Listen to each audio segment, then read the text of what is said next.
ॐ ऐं ह्रीं क्लीं चामुण्डाय विच्चे। द्वितीय अध्याय माता ब्रह्मचारिणी।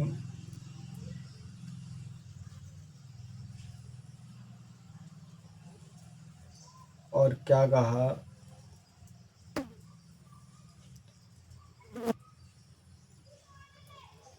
देवासुरं बुधं पूर्णवस्तं पूरम्।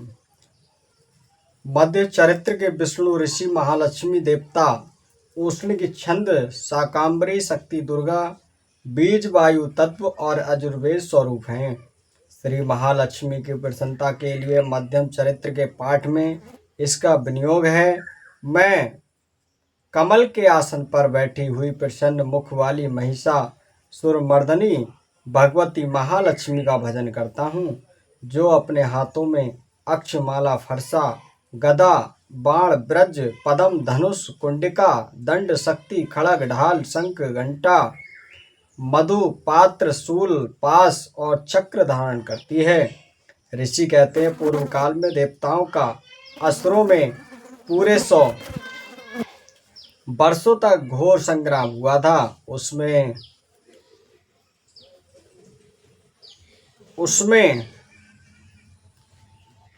उस युद्ध में देवताओं की सेना महाबली अस्त्रों से परास्त हो गई। संपूर्ण देवताओं को जीतकर महिषासुर इंद्र बन बैठा। तब पराजित देवता प्रजापति ब्रह्मचारी को आगे करके उस स्थान पर गए जहाँ तब पराजति देवता प्रजापति ब्रह्मा जी को आगे करके उस स्थान पर गए जहाँ भगवान शंकर और विष्णु विराजमान थे। देवताओं ने महिषासुर के पराक्रम तथा अपनी पराजय का यथावत वृत्तांत उन दोनों देवेश्वरों से विस्तार पूर्वक कह सुनाया। वे बोले, भगवान महिषासुर सूर्य इंद्र अग्नि वायु चंद्रमा यम वरुण तथा अन्य देवताओं के भी अधिकार छीनकर स्वयं ही उसका अधिष्ठाता बना बैठा है। उस दुरात्मा महिष ने समस्त देवताओं को स्वर्ग से निकाल दिया है।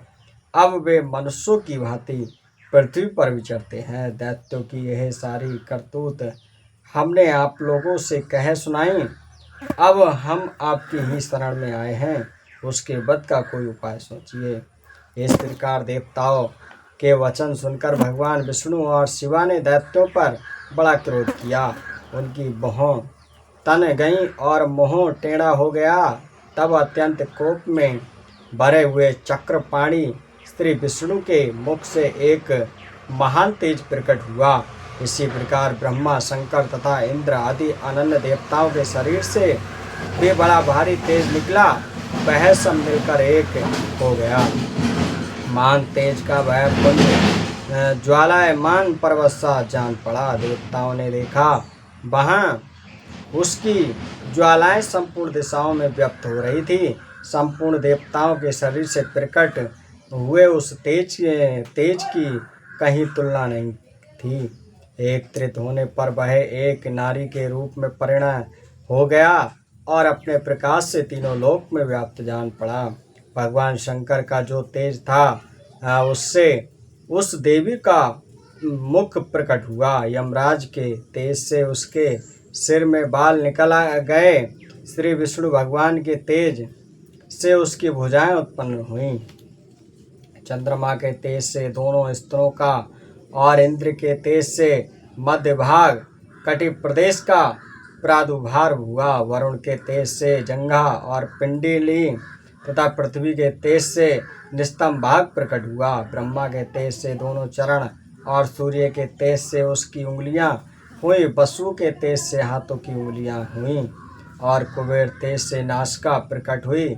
उस देवी के दांत प्रजापति तेज से और तीनों नेत्र अग्नि के तेज से प्रकट हुए थे। उसकी भौहें संध्या के और कान युवक के तेज से उत्पन्न हुए थे। इसी प्रकार अनन्य देवताओं के तेज से भी उस कल्याणमयी देवी का आविर्भाव हुआ। तदंतर समस्त देवताओं के तेज पुंज से प्रकट हुई देवी को देखकर महिषासुर के सताए हुए देवता बहुत प्रसन्न हुए। पिनाकधारी भगवान शंकर ने अपने शूल से एक शूल निकालकर उन्हें दिया। फिर भगवान विष्णु ने भी अपने चक्र से चक्र उत्पन्न करके भगवती को अर्पण किया। वरुण ने भी शंख भेंट किया, अग्नि ने उन्हें शक्ति दी और वायु ने धनुष तथा बाण से भरे हुए 2 तरकस प्रदान किए। सहस्त्र नेत्रों वाले देवराज इंद्र ने अपने वज्र से उत्पन्न करके दिया और ऐरावत हाथी से उतार कर 1 घंटा भी प्रदान किया। यमराज ने कालदंड से दंड, वरुण ने पास, प्रजापति ने स्फटिकाक्षी की माला तथा ब्रह्मा जी ने कमंडल भेंट किया। सूर्य ने देवी के समस्त रोमकूपों में अपनी किरणों का तेज भर दिया। काल ने उन्हें चमकती हुई ढाल और तलवार दी। क्षीर समुद्र में उज्ज्वल हार तथा कभी जीर्ण न होने वाले 2 दिव्य वस्त्र भेंट किए। साथ ही उन्होंने दिव्य चूड़ामणि, 2 कुंडल, कड़े, उज्ज्वल अर्धचंद्र, सब बाहुओं के लिए केवल, दोनों चरणों के लिए निर्मल निपुर, गले की सुंदर हंसली और सब उंगलियों में पहनने के लिए रत्नों की बनी अंगूठी भी दी। विश्वकर्मा ने उन्हें अत्यंत निर्मल फरसा भेंट किया।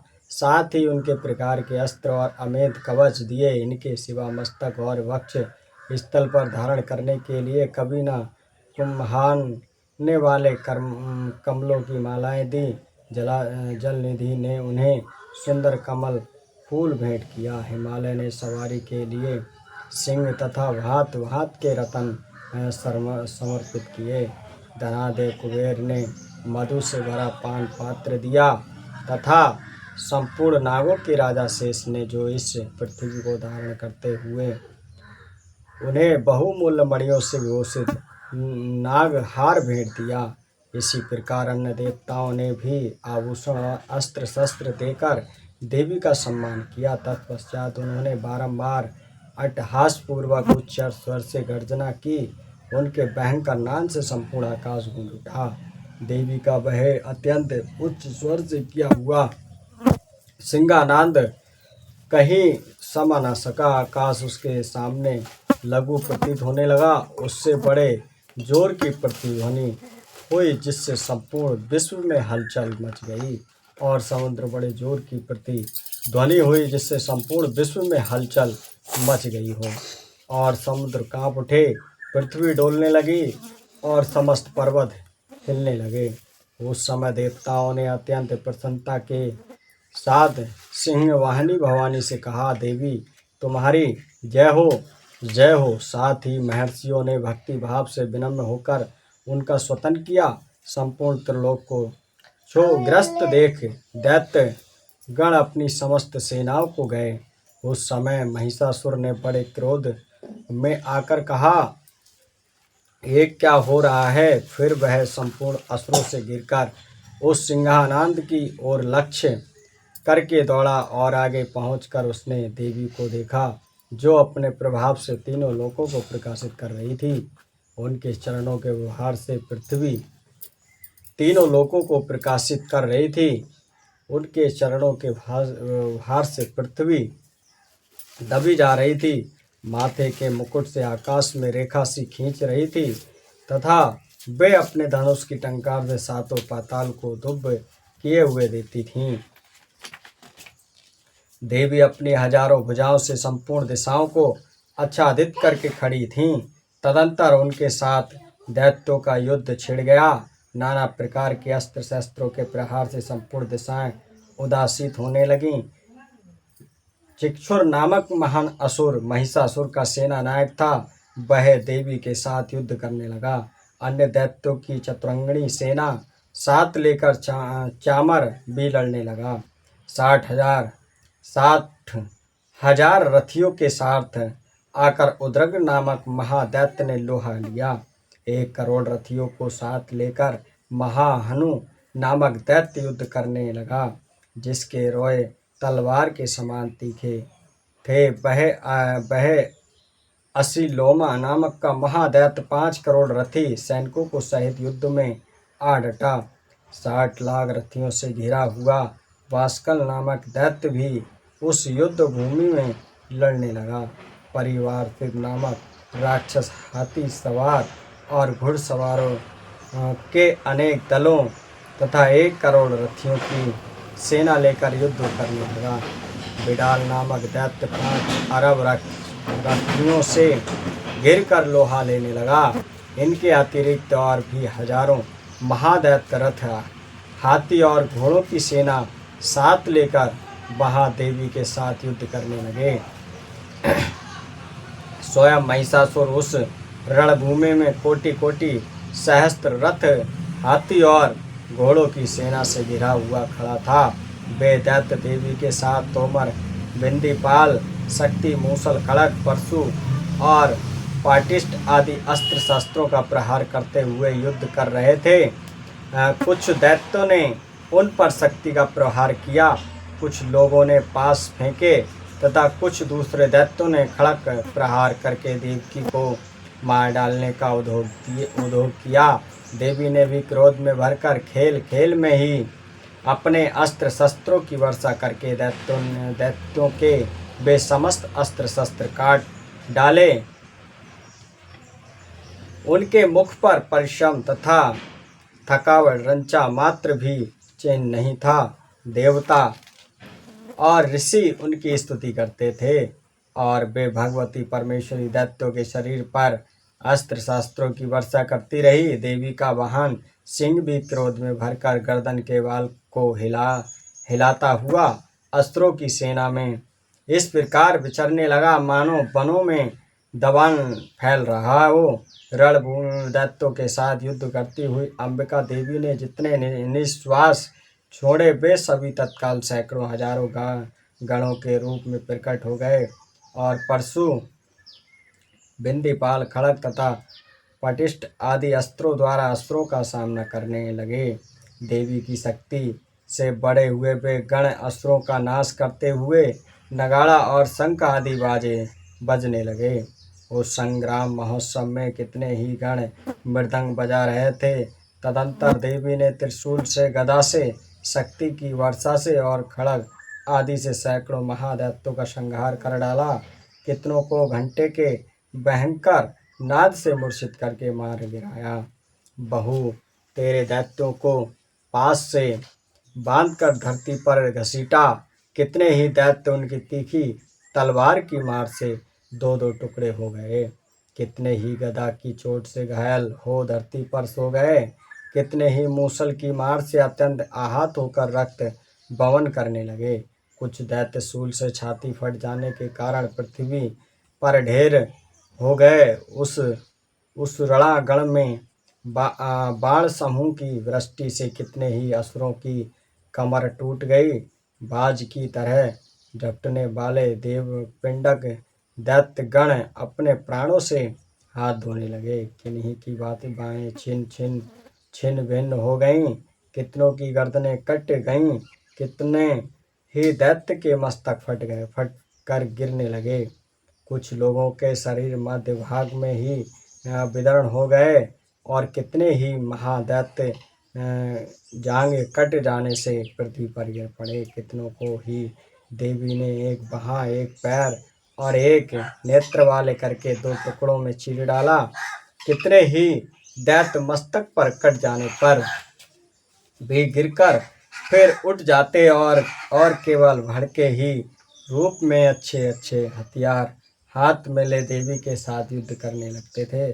दूसरे कबंध युद्ध के बाजों को लय पर नाचते थे। कितने ही बिना सिर के धड़ हाथ में खड़ग शक्ति और लिए दौड़ते थे तथा दूसरे महादैत्य ठहरो ठहरो ये कहते हुए देवी को युद्ध के लिए ललकारते थे। जहाँ वह घोर संग्राम हुआ था वहाँ की धरती देवी के गिराए हुए रथ, हाथी, घोड़े और असुरों की लाशों से ऐसी पट गई थी कि वहाँ चलना फिरना असंभव हो गया था। दैत्यों की सेना में हाथी, घोड़े और असुरों के शरीर से इतनी अधिक मात्रा में रक्तपात हुआ था कि घोड़ी थोड़ी ही देर में वहाँ खून की बड़ी बड़ी नदियाँ बहने लगी। जगदम्बा ने असुरों को विशाल सेना को क्षण भर में नष्ट कर दिया। ठीक उसी तरह जैसे तृण और काठ के भारी ढेर को आग कुछ ही क्षणों में भस्म कर दी है। और वह सिंह भी गर्दन के बालों को हिला हिलाकर जोर जोर से गर्जना करता हुआ दैत्यों के शरीरों से मानो उनके प्राण चुन लेता था। वहां देवी के गणों भी उन महादैत्यों के साथ ऐसा युद्ध किया जिससे आकाश में खड़े हुए देवतागण उन पर बहुत संतुष्ट हुए और फूल बरसाने लगे। बोलिए दुर्गा देवी की जय। द्वितीयम ब्रह्मचारिणी माता की जय। और दुर्गा सप्तशती का द्वितीयम पाठ सभी लोग देखें और लाइक करें, शेयर करें, सब्सक्राइब करें। जय हो महामाई की।